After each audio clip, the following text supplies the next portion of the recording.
Então, podemos? Vamos embora. Vamos lá, então. Gente, então, começando nossa terceira conversa, dessa série de conversas do Push em parceria com o WGSN. Tenho certeza que muitos de vocês já estão aqui pela terceira vez acompanhando, né, a primeira conversa com a Marcela, a segunda com a Luísa Brasil na semana passada. Então, acho que já dispenso um pouco as apresentações do formato, de como funciona, e vou partir direto para apresentar a nossa convidada de hoje, que está aqui para responder e falar muito sobre o futuro das prioridades, junto com o Luiz Arruda, head da WGSN Mindset Latam. Todo mundo já conhece. Decorou, perfeito.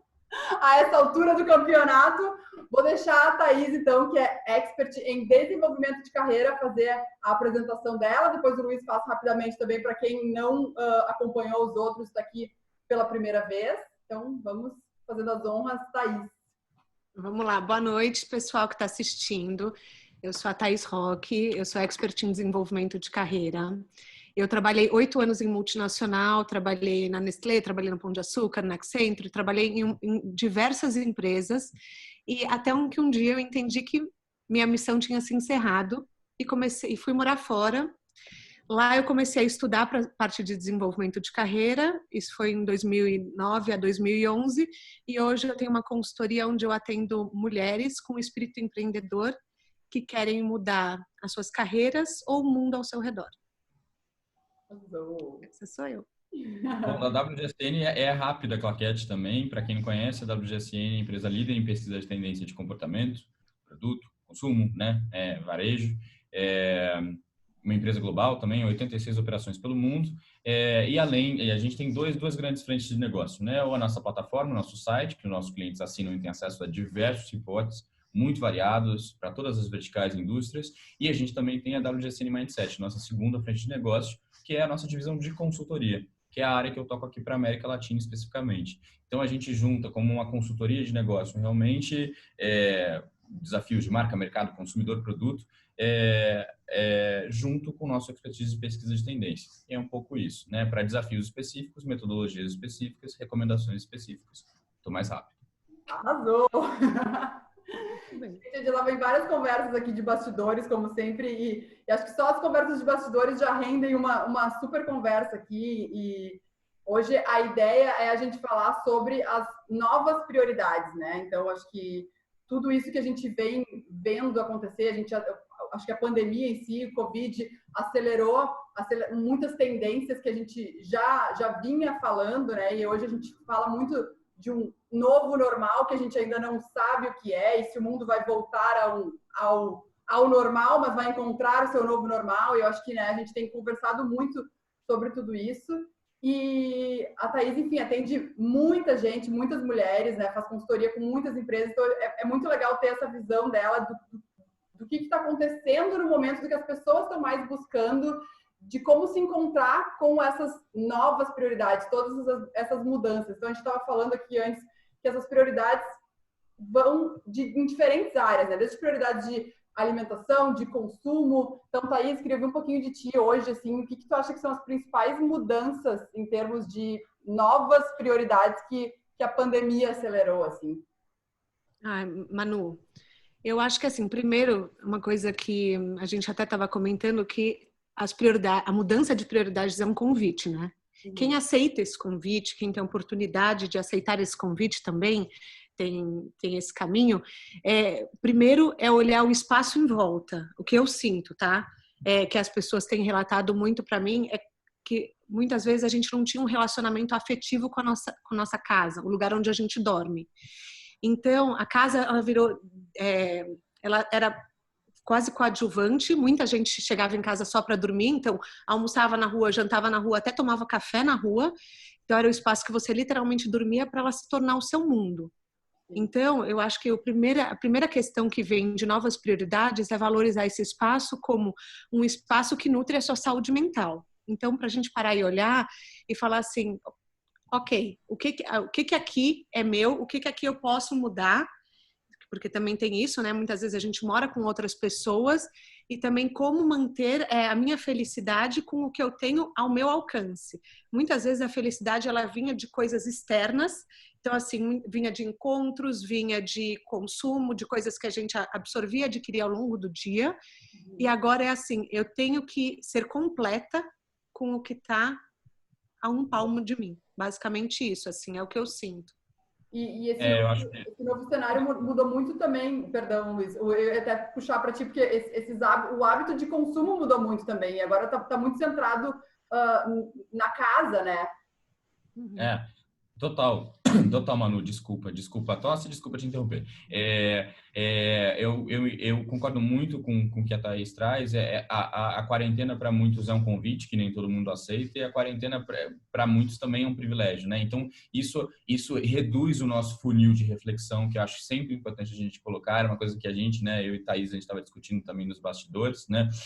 Os privilégios da quarentena. Mas o que eu sempre falo para os meus clientes, não sei se eu já falei aqui ou não, mas para mim isso é muito importante, é entender que a quarentena, a crise, o momento de isolamento vai gerar na gente um residual de comportamento. Sempre coloco isso. Coisas que a gente começou a fazer, reflexões que a gente começou a ter, prioridades que a gente começou a rever, plataformas que a gente começou a usar, né? Hábitos de consumo que a gente começou a ter. Tudo isso, na verdade, por mais que a gente diminua num momento onde a gente volte para uma pseudo-normalidade, né? Tem várias possibilidades daqui para frente, né? Até uma vacina especificamente, mas o que a gente experimentou e aprendeu, seja de um ponto de vista de reflexão mais subjetivo ou até mais prático, de hábitos de consumo, da mudança da nossa rotina, etc., muita coisa fica com a gente, né? Então, em vários aspectos, como a Thaís colocou, né? Então, saúde e bem-estar, né? Tanto a saúde de uma perspectiva óbvia, os protocolos de higiene, quanto a saúde mental. Nunca estivemos tão ansiosos e angustiados como agora, né?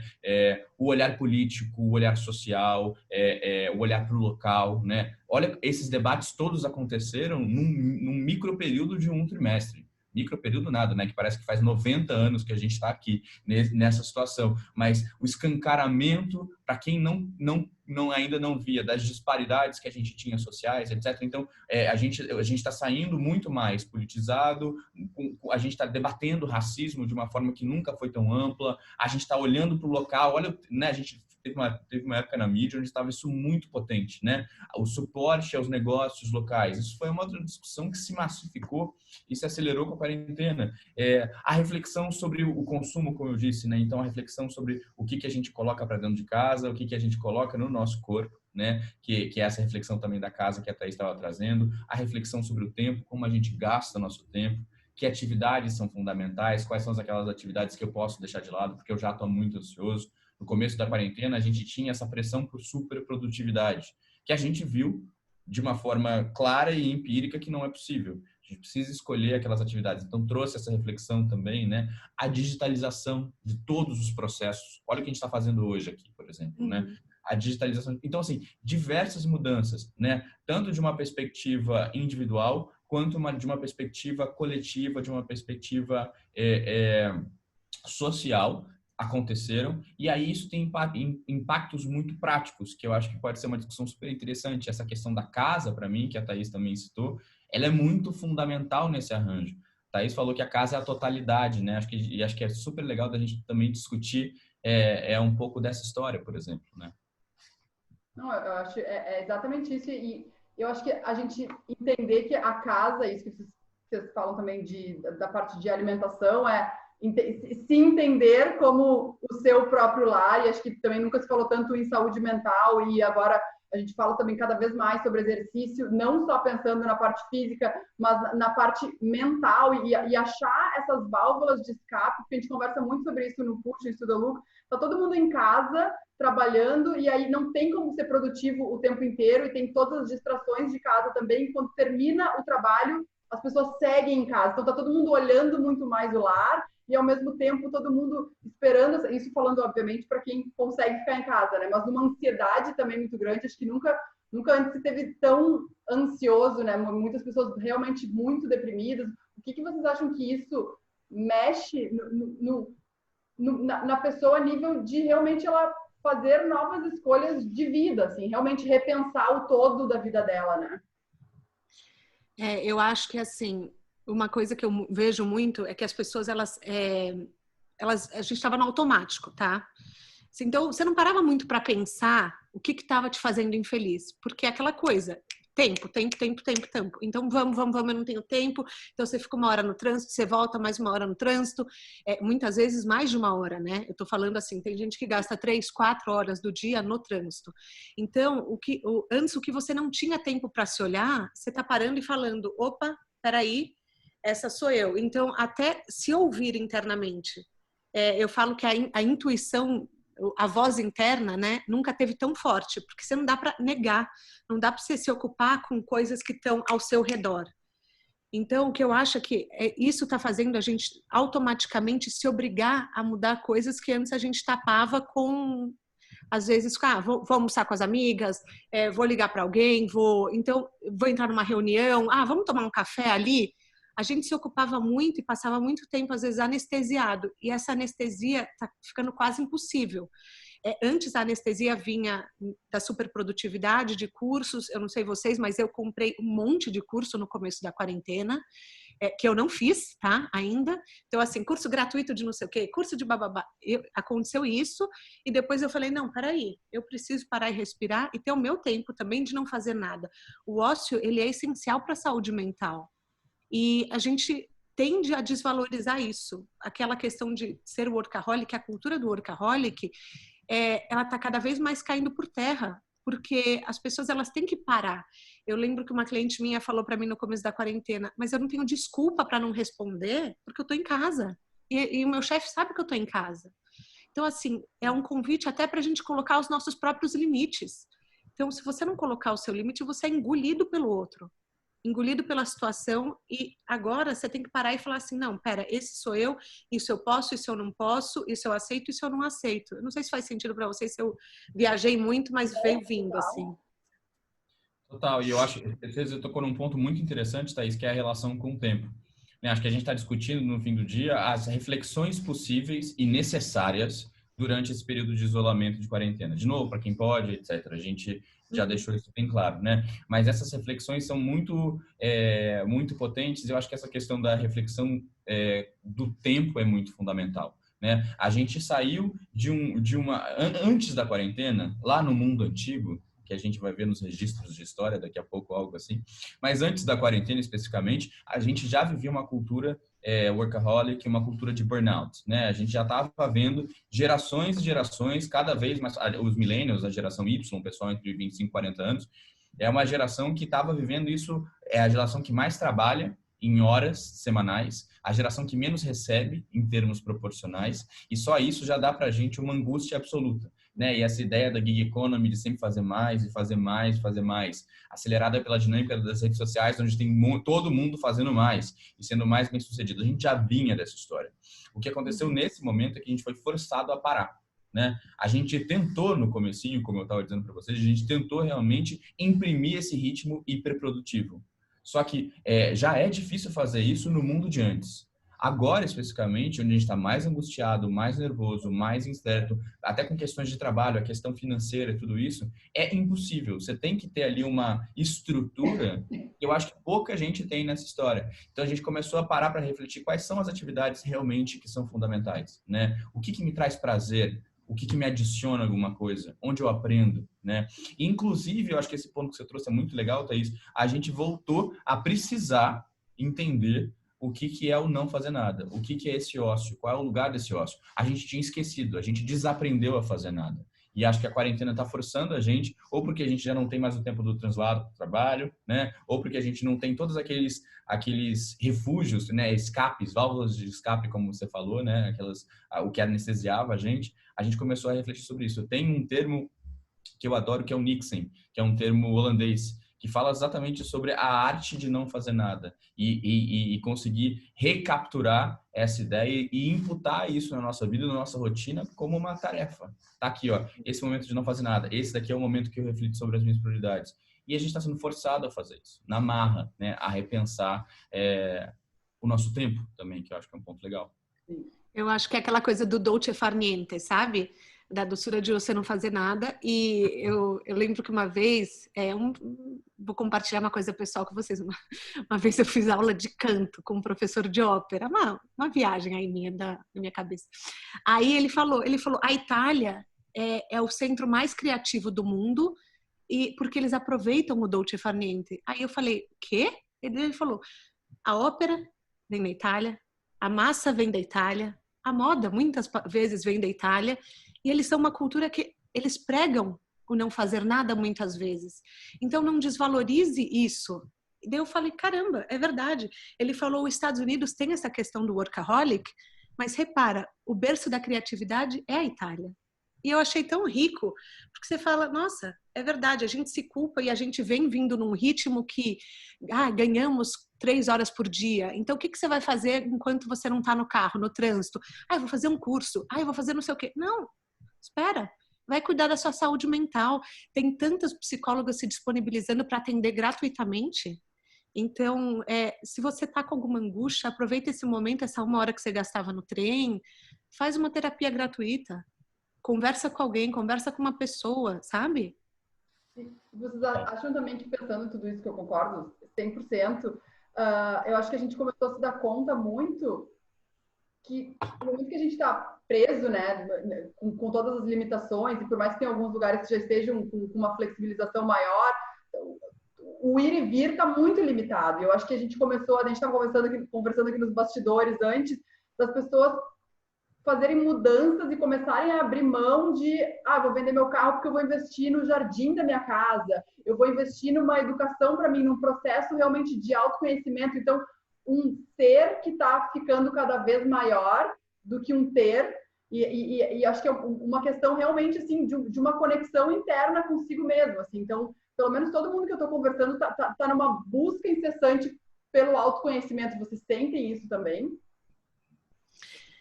Eu sinto que as pessoas, assim, mais uma vez, é um convite, nem todo mundo aceitou, mas eu sinto que as pessoas, elas estão tentando entender, assim, o que é importante e como eu vou resolver isso de uma maneira acessível, de uma maneira que não invada os meus limites e que também não me coloque em risco. Hoje existe a grande questão de você estar em risco, que é uma coisa que a gente nunca viveu antes. Nós não somos uma cultura que... Nós vivemos num país latino, nós não vivemos uma cultura de um país que já viveu por uma guerra. Então, assim, grande parte da nossa geração, a geração Y, não passou por uma ditadura. Então, assim, nós somos filhos de pessoas que passaram por uma ditadura, mas nós não passamos. Então, eu acho que as pessoas, elas estão aprendendo a respeitar os limites, que antes existia tudo um jeitinho, né? Então, eu vejo que hoje o ser está sendo muito alimentado. Eu sinto que muita gente está se conhecendo também, né? Está olhando e falando, nossa, eu nunca soube que disso eu não gostava. Ou, por exemplo, quem tem a oportunidade e o privilégio, as pessoas estão aprendendo muitas vezes o que tem na própria comida, que às vezes você nem sabia. Sim. Então, assim, tem uma parte da medicina que fala que o intestino é o cérebro. É o cérebro do corpo, né? O segundo cérebro.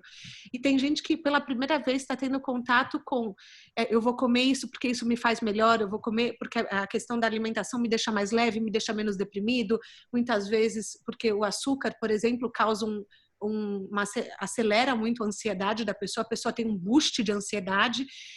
Quem come muito chocolate, Manu, quem come muito miojo. Então, assim, muitas vezes a pessoa ela passa por uma alimentação que ela tem ápices de adrenalina que antes ajudavam a trabalhar e hoje ela fala, não, peraí, eu preciso ser e cuidar de mim numa totalidade para eu existir, né? Para eu conseguir me manter saudável e curado intelectualmente, emocionalmente, sabe? Sim. Esse processo é muito legal porque esse processo ele tem muitas camadas. Ele pode ir desde uma reflexão que fala sobre isso, sobre o que eu gosto, o que eu não gosto, o que eu quero da minha vida, pode chegar a questões transcendentais, mas ele também pode ir para o que eu vou comer hoje e por que eu vou comer hoje, né? Muito interessante essa busca por autoconhecimento e conexão, né? E é uma coisa muito potente e, de novo, o nosso país, acho que você colocou bem, né, Thaís? O nosso país, ele passou e passa continuamente por diversas mazelas. Isso, para mim, independente do tempo, do espaço-tempo, da geração. Mas, de fato, a geração Y é uma geração que estava quase passando, óbvio que não, né? Porque a gente está falando de uma bolha privilegiada, mas quase passando sem muitos arranhões, digamos assim, né? Até a década passada. Quase. Né? Mas a gente viveu um momento de abertura democrática no Brasil, né? A gente viveu um momento de mínima organização econômica, a gente viveu um momento, enfim, a gente viveu um momento onde o Brasil era bola da vez, né? Dos grandes eventos esportivos e parecia que tudo ia dar certo. Aquela clássica capa do The Economist, né? Que é Brasil Takes Off, que é o Cristo Redentor atuando. Quem nunca usou isso num PowerPoint, num Keynote? Não sei, gente, eu já usei bastante. E o que aconteceu foi que, desde a década passada, essa geração, que era uma geração quase ilesa, né, dentro ainda de uma história privilegiada, quase ilesa, ela tomou subsequentes rasteiras, né, de uma crise econômica e política quase que instaurada, definitiva, né, aí agora é o momento que a gente está vivendo, né, então isso está obrigando essa geração, invariavelmente, a refletir muito tardiamente. Eu acho que esse que é o ponto legal, e por isso que às vezes é um susto para muitos de nós. Para quem está ali nos 20, muitos, 30, 40, né? E que normalmente estão aí ditando as regras do mercado, ou de comportamento, ou de consumo, né? A gente tomou um susto muito tardio. Parece que a gente está vivendo uma reflexão que deveria ter acontecido antes, que para a geração Z é outra história, e a gente está vivendo agora. E aí eu acho que tem um ponto muito interessante, que apesar do que a gente viver não ter necessariamente um igual historicamente, né, no sentido de que nunca passamos dessa forma pelo que estamos passando, a gente vê que esse olhar da reflexão e da autoconexão é a busca da certeza em tempos de incerteza. Exatamente o que a gente vive agora. Então, qual é a única certeza que eu tenho? Eu tenho certeza de mim mesmo. Eu tenho certeza de mim mesmo? Peraí, deixa eu ver se eu tenho. Eu tinha tanta coisa antes, tanto post, tanta reunião, etc., que eu nem me via direito. A pandemia está obrigando a gente a fazer na marra, tardiamente, e a única certeza dentre as incertezas é a gente. Então, é dela que a gente tem que cuidar, desde o estômago até o cérebro e o coração. Mas isso é muito lindo, né, Luiz? Se você parar para pensar, é profundo você parar para pensar que a única certeza que você tem é você. Antes, os nossos posicionamentos vinham do externo. Muitas vezes até tipo, aquelas questões de vem para a rua, manifestação, muitas vezes as pessoas iam sem parar para pensar.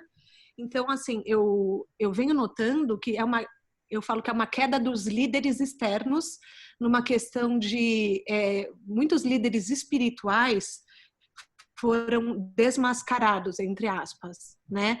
Então, a gente teve desde documentários de líderes que já faleceram mostrando, olha, isso aqui era o que acontecia. Então, as pessoas estão vendo que, peraí, nem nele eu posso acreditar, então em quem que eu vou acreditar? Puta, acho que eu vou ter que acreditar em mim. Isso é muito interessante Manu, a conversa tá indo, tá? Manu, a gente tá aqui no... Vamos que vamos. Não, mas eu acho... Mas tá tão incrível que eu quero só ouvir. Podem seguir. Mas acho que você tocou num ponto muito interessante. Tem muitos teóricos, Thaís, que falam, e aí falando dessa questão externa versus interna, né? E em quem que eu posso me apoiar. Se a gente olha historicamente, a gente tinha muletas políticas, religiosas, né? A ascensão de um conservadorismo na Alemanha na década de 30. A gente sabe a história como funciona, que vinham em momentos de incerteza, né? Momentos caóticos, e a gente pegava algumas muletas, né? Quaisquer que sejam, sem juízo de valor, tá? Não estou aqui para isso. Uhum. Mas o que é interessante da gente ver é que agora, eu acho que muito tempo passado, e a gente já entendendo como as coisas funcionam, o capitalismo funciona, etc. O que é interessante da gente ver, na verdade, tem muitos teóricos que falam que uma das maiores crises que a gente vai viver no século XXI, e já é sensível agora, é a crise da confiança. Olha que interessante, né?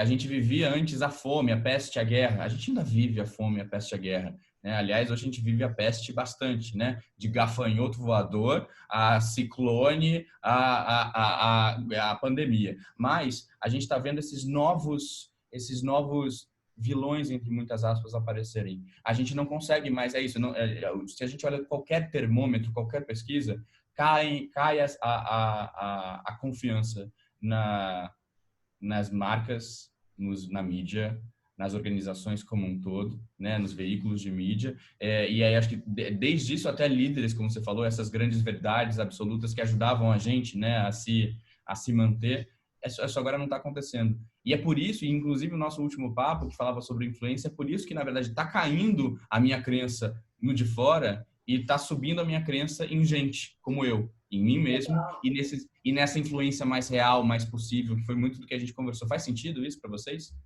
Faz total sentido para mim. De ressignificar muita coisa, e acho que parte de ressignificar é ressignificar quem para quem a gente está olhando, quem nos inspira também, né?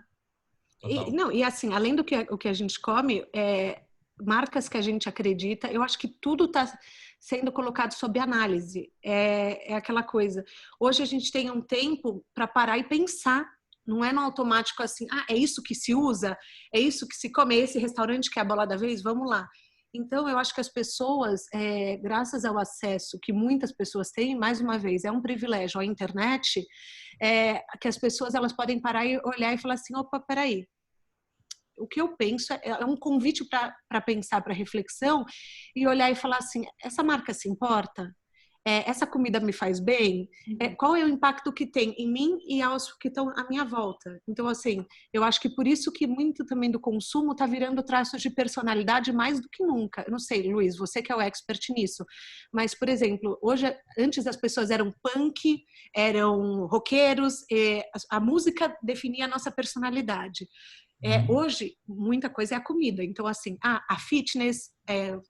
me fala um pouco de você. Eu sou vegetariana, quer dizer, eu não sou, mas, assim, é um traço da personalidade que você descreve pelo que você consome. E eu sinto isso também através das marcas. Por exemplo, a pessoa ter orgulho de falar, eu nunca mais comprei naquele mercado que se posicionou ou deixou de se posicionar, ou eu nunca mais comprei com aquela marca, com aquele etc, etc. Você não sente isso como um expert, assim, no consumo? Eu sinto, olha, se a gente entrar aqui, a gente vai precisar de 5 horas e Manuela vai acabar com... Vamos lá, vamos lá. Mas esse assunto de identidade, né, especificamente, quem sou eu, né, a gente estava falando do que eu quero para quem sou eu. Acho que é um pouco dessa costura que tá rolando aqui agora. Eu acho que descobrir quem sou eu muda o que a gente quer também, né? Então, perfeito. Uhum. E é muito interessante quando a gente fala de pesquisa de tendência, eu sempre falo isso, né? Muda o palco para mudar o ator. Muda o palco para mudar o agente. Então, o que acontece normalmente? A gente vê essas grandes mudanças macro, mudanças estruturais, isso muda a gente como indivíduo e, consequentemente, as nossas demandas, né? E aí o que a gente quer do mundo, o que a gente quer das marcas, como a gente se expressa e como a gente consome. Mas essa questão da identidade, especificamente, que eu acho muito interessante, existe uma transição do que era a identidade experimentada coletivamente ou individualmente. Isso tem muito a ver com a tecnologia, como você colocou, Thaís. Quando a gente estava falando, por exemplo, dos boomers do século XX, da primeira metade do século XX, etc., a gente estava falando de uma identidade que era muito coletiva, o jovem. Né? E isso vinha porque o que a gente tinha de ferramenta ali? A gente tinha o rádio, no máximo a TV, e aquelas mensagens elas não se diluíam, não existia esse espaço para interação, reflexão que existe hoje. E a gente foi evoluindo, a sociedade foi evoluindo, óbvio que aqui eu estou generalizando, tá? Mas junto com a dinâmica, principalmente da tecnologia, que proporcionou para a gente mais interação, mais possibilidade. Quando você fala da geração X, por exemplo, você já fala das tribos. Lembra dos anos 90, que você estava falando os punks, as patricinhas, e vê qualquer filme dessa época que você vai saber direitinho o que a gente está falando. Gente, Supla e Angélica naquele filme da Rede Globo, vocês não lembram? Ai, tipo, Sessão da Tarde? Maravilhoso. Exatamente, que vai de Patricinhas de Beverly Hills a Supla e Angélica, as referências globais e locais. Maravilhoso. Quando a gente fala da geração Y, que é essa geração millennial, né, a mesma coisa, né, que agora tem seus 25, 40, a gente começou a individualizar esse processo. Porque a gente viu, de fato, o computador pessoal, as redes sociais emergindo, e aí eu parei de ser um grupo. Eu comecei a ser eu, a persona, o influenciador, né? Eu virei uma marca. Eu consegui sair do jovem pro punk para eu mesmo. E comecei a me estruturar e viver e experimentar essa identidade. Agora que a gente vive uma polarização e pluralização de canais como um todo, eu falo muito de uma identidade granular.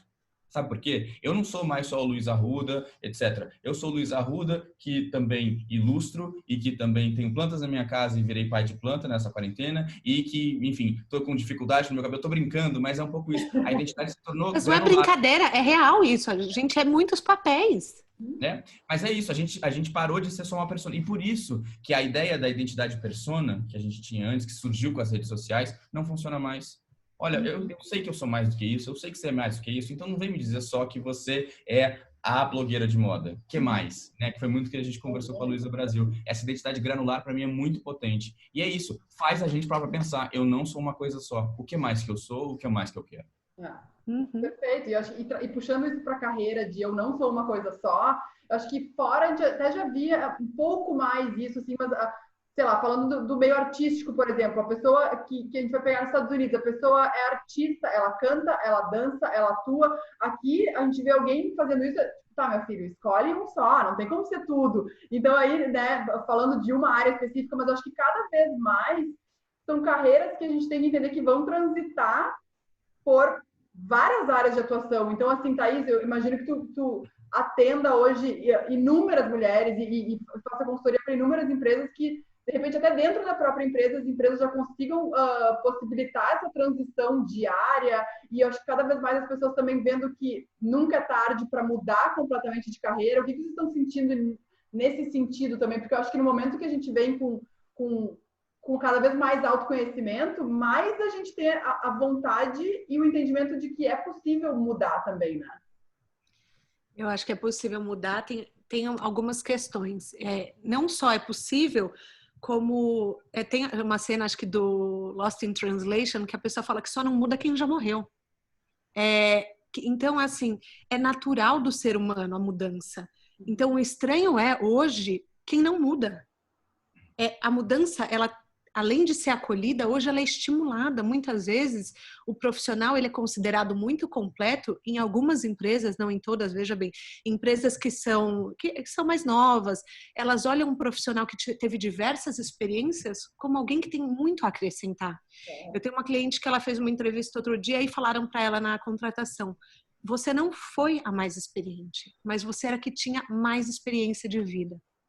Então, a gente tem que acreditar muitas vezes nas oportunidades que a gente tem de viver coisas diferentes. Eu não sou só a Thaís da consultoria. Eu sou a Thaís, eu sou mãe. Eu sou a Thaís, eu sou filha. Eu sou a Thaís, eu sou amiga. Eu sou a Thaís, eu sou esposa. Então, muitas vezes, se a gente já é plural nos nossos papéis na sociedade, por que não nos nossos gostos? Então, assim, tinha muito uma questão assim, anos atrás, quando eu atendia muito a pessoa que nunca tinha trabalhado. Tinha muito uma questão assim, quem sou eu para falar que eu estou fazendo isso? Eu falo que é o narcisismo da depressão. Eu falo, quem é você para não?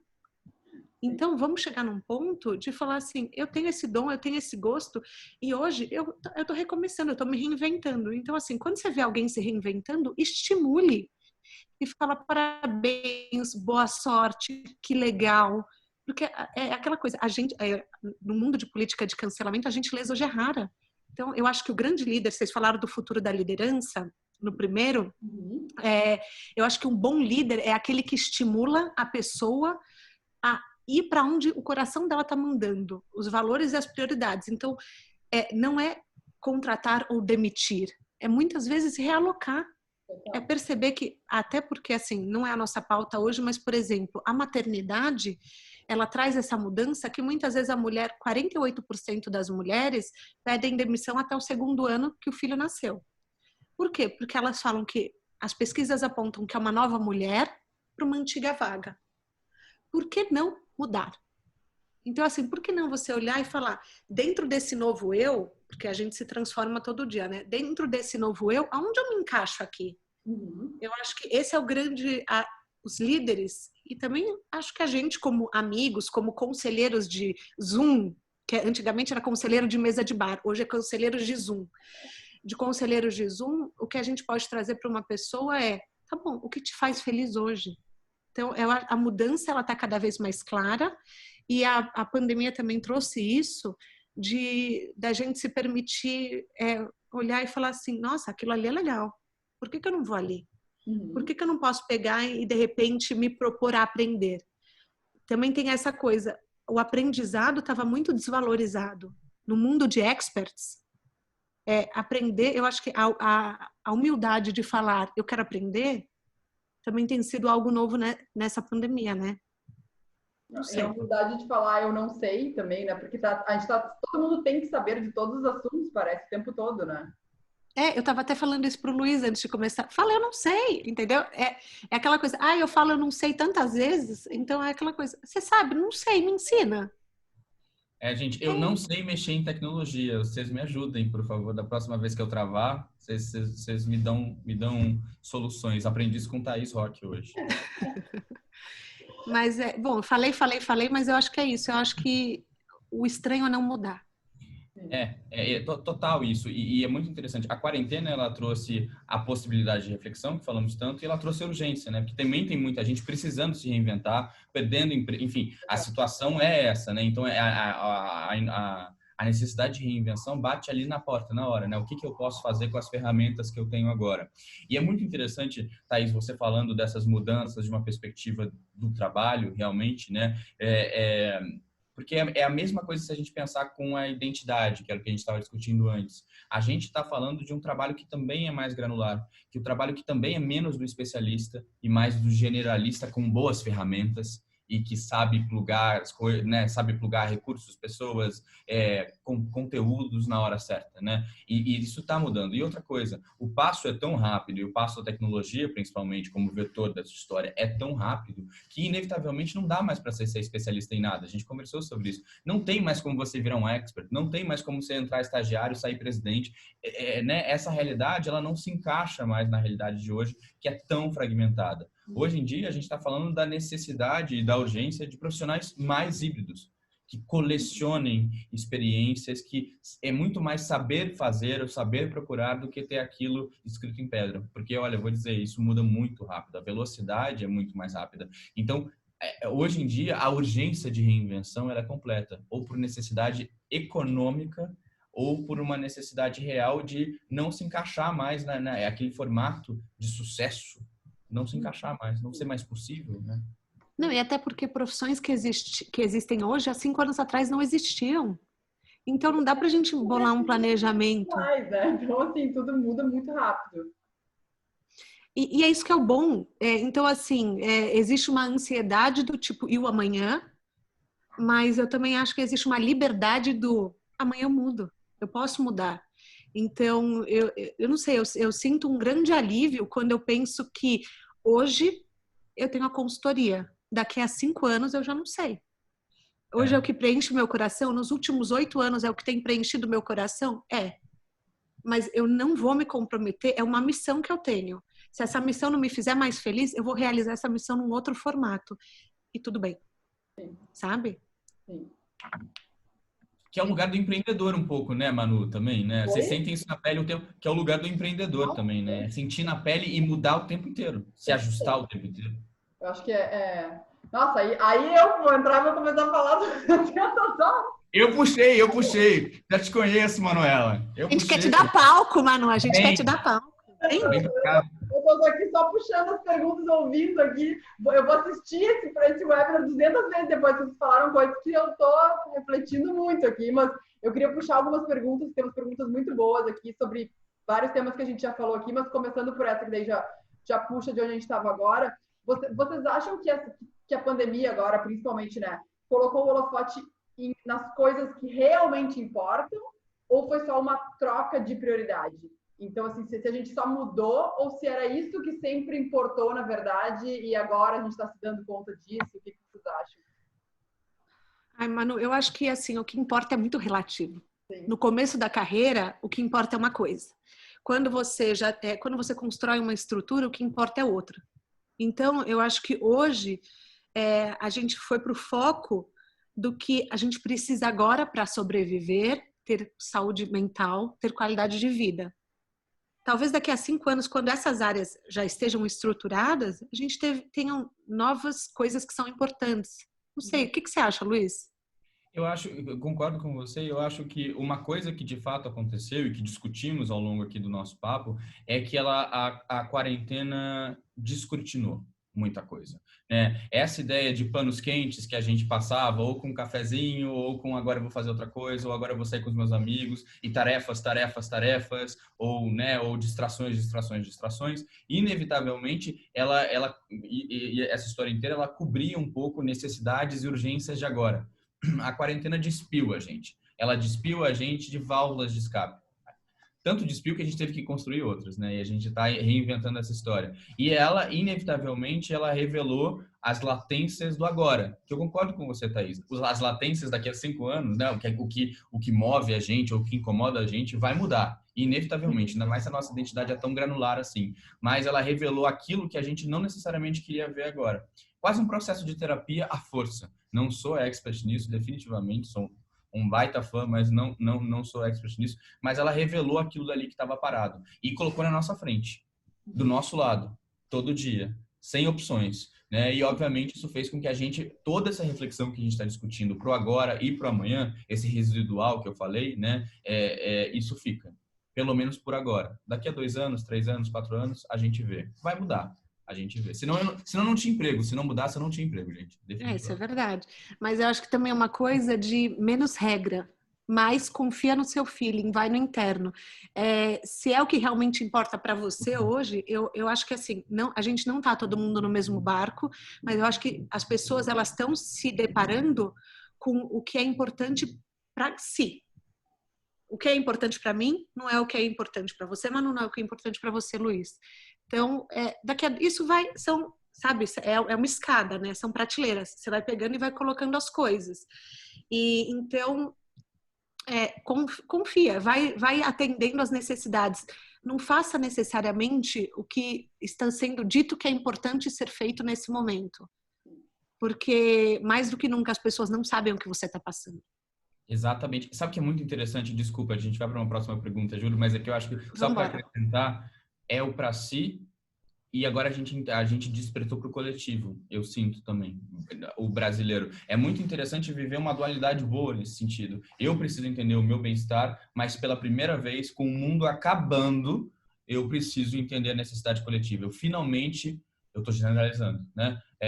Para quem aceitou o convite, eu finalmente me entendo como uma parte do todo. Então, repensar consumo, repensar comunidade, repensar o local, todos esses pontos que a gente pincelou aqui também foram muito interessantes, como desvelou, descortinou o meu individual e um olhar para o coletivo também. Mas e falando do coletivo, vocês não acham que a gente estava conversando um pouquinho sobre isso antes, ao mesmo tempo que despertou o coletivo, despertou também, parece que uma intolerância maior com o outro. Então, aí, eu não sei se vocês sentem isso, que está todo mundo, acho que também buscando tanto autoconhecimento e se entendendo mais, que parece que vira uma cobrança do outro que não está fazendo isso também. Não sei se vocês sentem isso, assim. Eu sinto que, é que nem paixão. A gente vai para os extremos no começo. Então, quando você se apaixona, você ama muito, você fala, nossa, isso sim é que é amor. O amor antigo, meu Deus, o que eu estava falando? É a mesma coisa do que para raiva. Eu acho que a gente, principalmente confinado, tudo nosso se potencializa muito. Eu acho que, inclusive, a raiva. E quando a gente está no coletivo e lutando por uma questão da saúde, né? Então, assim, quando você fala, eu não posso me botar em risco, pela primeira vez a gente está passando por um vírus, por uma doença, que você bota você e o outro em risco. Isso já é uma análise do coletivo. Então, não existe aquela coisa assim, se eu sair e pegar tudo bem. Não é se você sair e pegar tudo bem, você é um transmissor. Isso já engloba a gente no coletivo, já te coloca obrigatoriamente pensando nos seus próximos. Então, é aí que a cultura é aí que o pensamento individual acaba. Então é aquela coisa, eu dei a luz no meio da pandemia. Então o meu convite era automático de, peraí, eu tenho um bebê aqui, entendeu?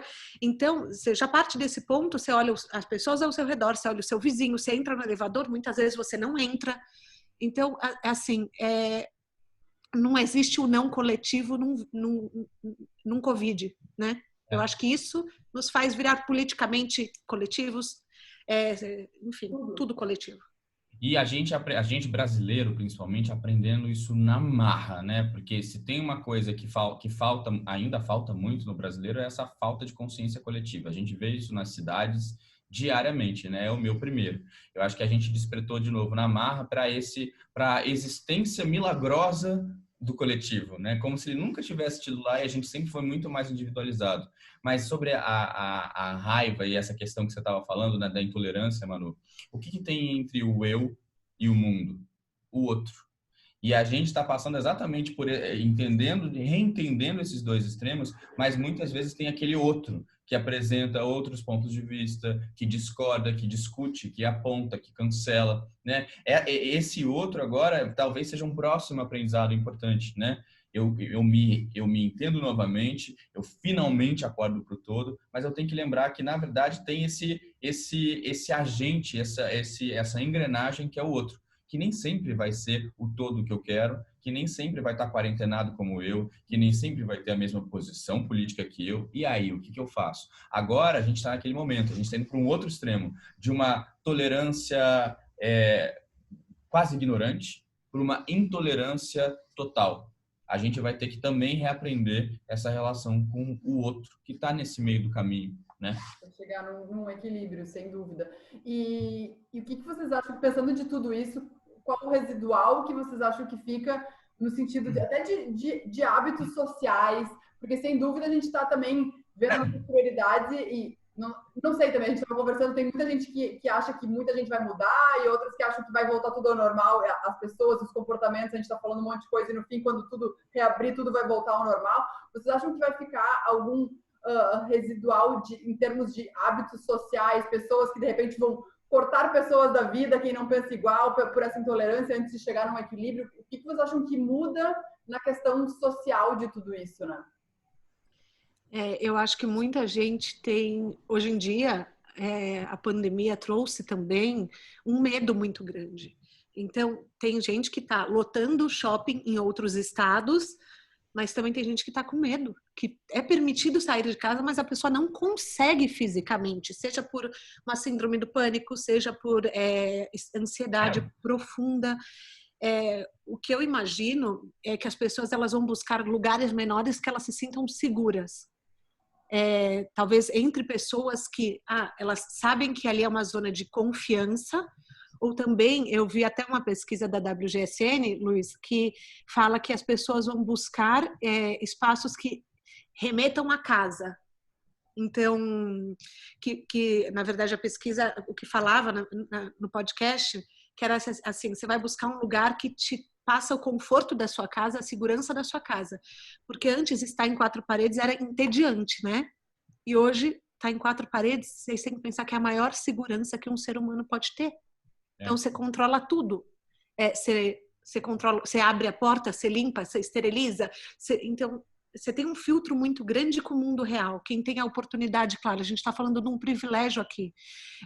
Mas, visto uma vez que você tem o privilégio de ter quatro paredes, como vai ser se adaptar a convívio social sem isso, né? Você tocou num ponto fundamental que eu acho que semanticamente a gente pode explodir, que é conforto. O conforto da casa, o conforto do outro, o conforto de quem a gente confia. Isso sim vai ser uma palavra de ordem. E acho que a gente vai ter consequências não só sociais, né, Manu, que é o que você trouxe, mas até quando a gente está falando do design, quando a gente está falando de produto. Eu quero marcas e eu quero narrativas que me tragam conforto, sabe? Porque é a última coisa que eu tenho agora, né? Conforto também é certeza. Conforto é daquelas coisas onde o chão, né, onde as coisas são palpáveis, né? Aquele abraço, de fato, é o abraço da casa, é o abraço do outro, do amigo, e sobre isso, ou de alguém que você confia, podendo até ser uma marca. Eu acho que tem um ponto muito interessante, Manu, quando a gente discute essa questão do impacto social que a gente vai ter. Eu acho que a gente não precisa ir muito longe no futuro. Basta a gente olhar para outros mercados, outros países que estão em outro momento da curva epidemiológica, né? O que aconteceu em mercados asiáticos, o que está acontecendo na Europa agora? É excelente para a gente aprender. O problema é que a gente não está aprendendo. A gente deveria ter aprendido. Mas tudo bem. A gente é teimoso. Mas tem um ponto muito, muito interessante. Tipo, houve uma abertura, houve uma sede histórica por fora, pelo consumo, como aconteceu nas grandes guerras. Foi todo mundo para fora de novo, né? Foi todo mundo comprar, foi todo mundo para o restaurante, etc., com algumas medidas. Aí as coisas começaram a afrouxar. O que está acontecendo na Espanha, por exemplo, agora? Uma onda de recontágio.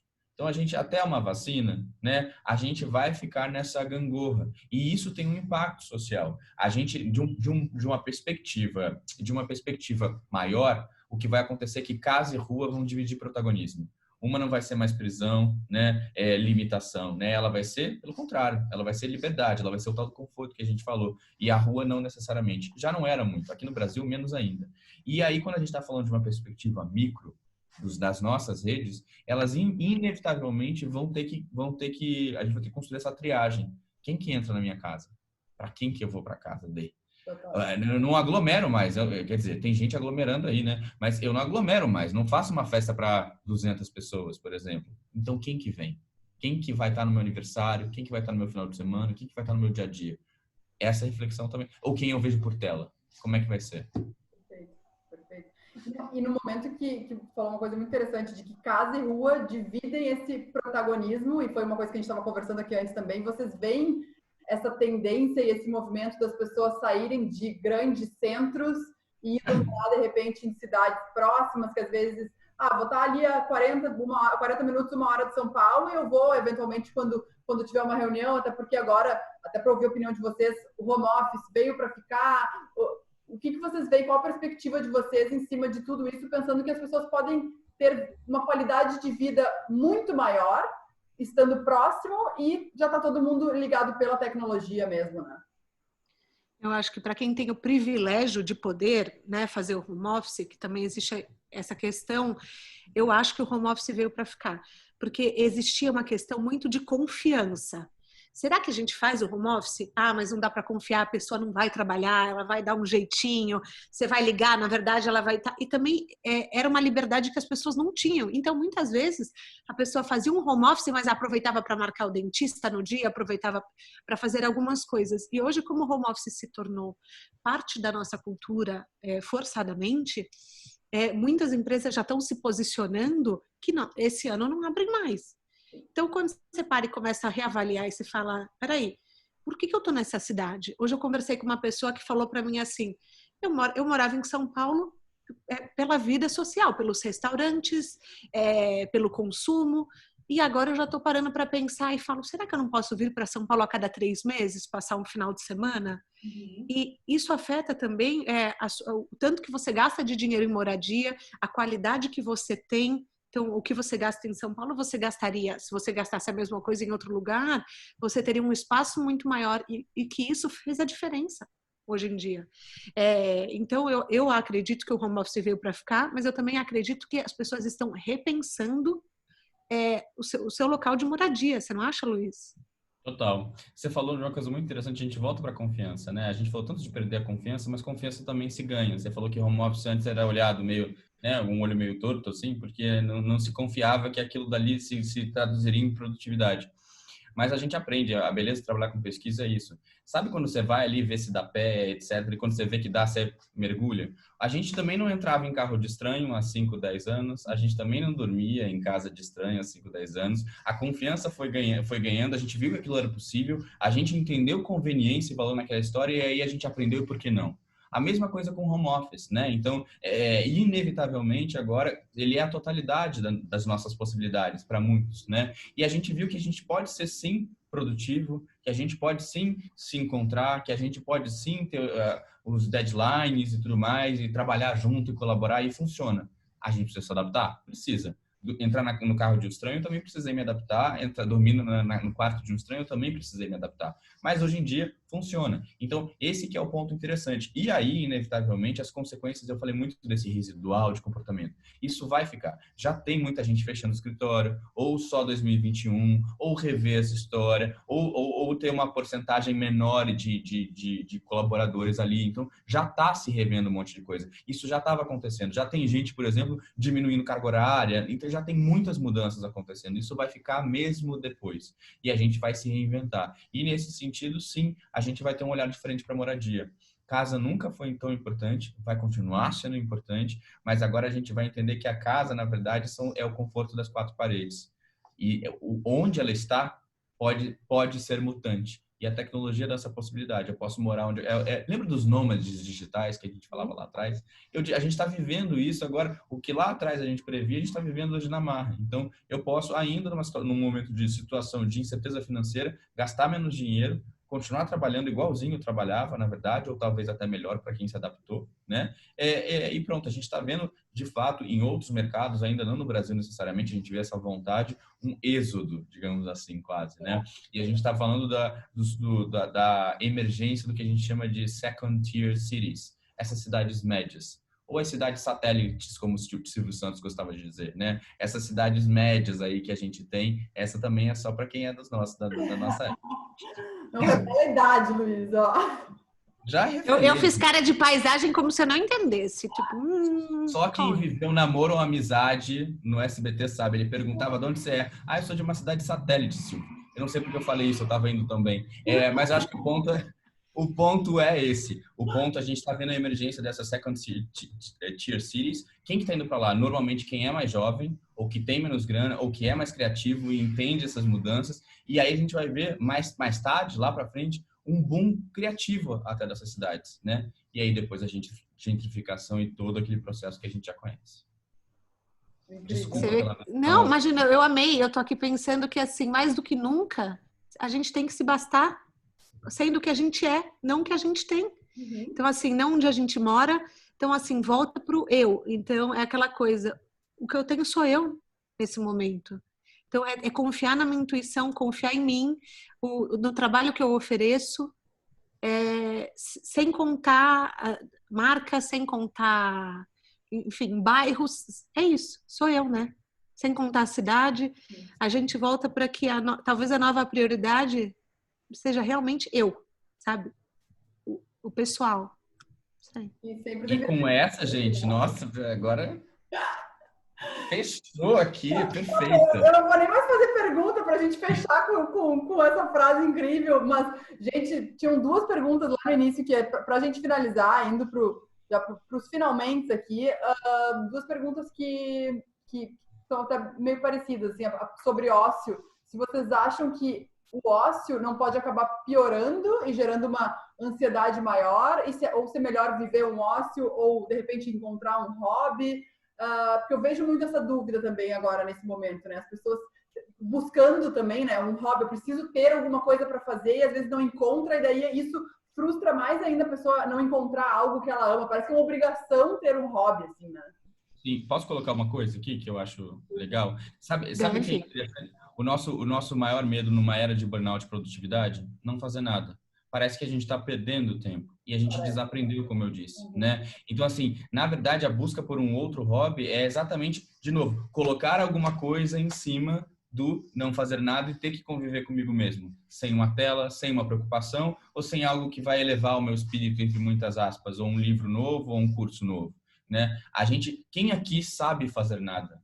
Se lembra o que era fazer nada, de um tempo onde a gente tinha menos telas. Não estou nem sendo saudosista aqui, mas esse é um ponto, né? Nessa era, né, de burnout e hiperprodutividade, a gente precisa ser sempre mais, e o que a Thaís falou, e mostrar sempre mais, né? Tá aí o malefício das redes sociais, né? Parece que a gente precisa estar o tempo todo na melhor das situações. A pandemia, de novo, descontinuou isso. E eu acho que esse que é o ponto importante, né? É a gente conseguir se despir dessas histórias, estar com a gente mesmo, essa questão do eu que a Thaís falou, né? E, pelo menos, tentar de novo não fazer nada. É difícil pra caramba, tá? A gente estava falando, gente, das nossas estratégias para ouvir podcast no banho.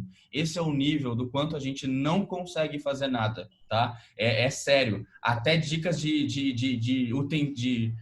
gadgets a gente trocou aqui. Mas isso é um retrato, né, de uma sociedade, isso é um recorte.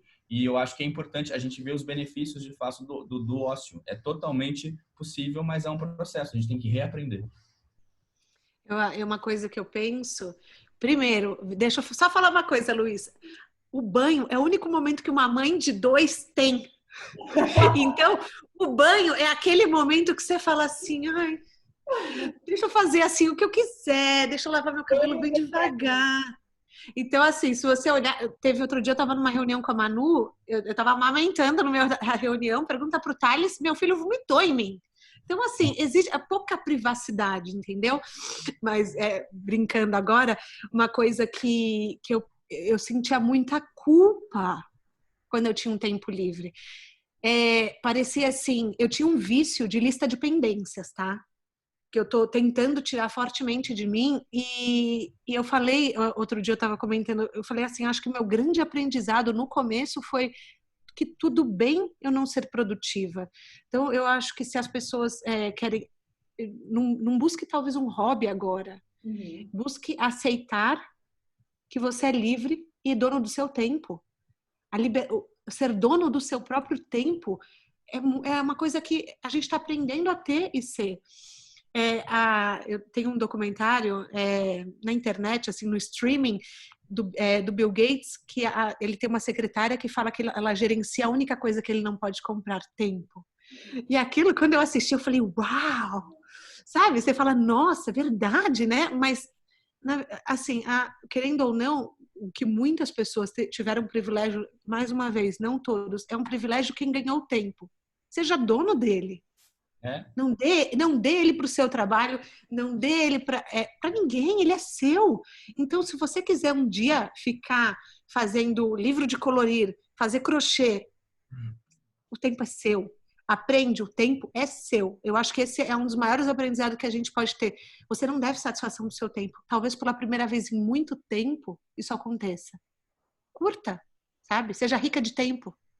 Total, total. A gente virou escravo do tempo. E foi a gente que fez isso. É muito doido. A culpa não é do tempo. A culpa é nossa, né? A gente virou escravo. O que é correr atrás do tempo? O que é não ter tempo para nada, né? O que é o sem tempo, irmão? O tempo virou inimigo, né? A gente cresceu... Time is money. Time is money. Exatamente. A gente cresceu numa sociedade sob o estigma de que o tempo era nosso inimigo.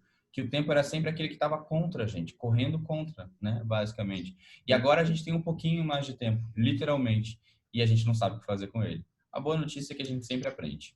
Não é que, talvez a gente não saiba ou a gente esteja quase naquele flerte de será que eu posso?